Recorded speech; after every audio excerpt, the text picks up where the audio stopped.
புதுச்சேரி அருகே சுகாதாரமான குடிநீர் வழங்கக் கோரி பொதுப்பணித்துறை அலுவலகத்தை முற்றுகையிட்டு திமுகவினர் போராட்டத்தில் ஈடுபட்டனர். புதுச்சேரி நகர பகுதியான உருளையன்பேட்டை நெல்லித்தோப்பில் சுகாதாரமற்ற குடிநீர் விநியோகம் செய்யப்படுவதாக புகார் எழுந்துள்ளது.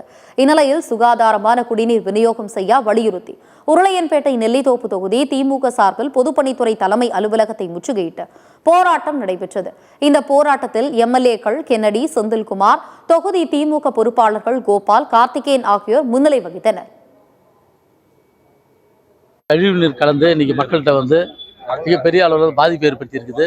50க்கும் மேற்பட்டவர் இன்னைக்கு மருத்துவமனையில் அனுமதிக்கப்பட்டு இருக்காங்க. 3 பேர் இறந்துருக்கிறாங்க.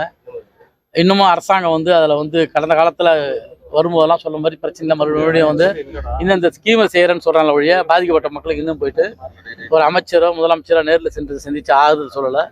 இந்த பாதிக்கப்பட்ட மக்களுக்கு தான் உதவி செய்யணும். அந்த மக்களுக்கு நல்ல குடிநீரை வழங்கணும்னு சொல்லி கேட்டுருக்கிறோம். இன்னைக்கு மக்கள்லாம் திரளாக போராட்டம் பண்ணியிருக்காங்க புதுப்பணித்துறை தலைமை அலுவலகத்தில். ஆனால் மக்களுக்கு இப்போ அவசியமாக தேவைப்படுறது நல்ல குடிநீர்.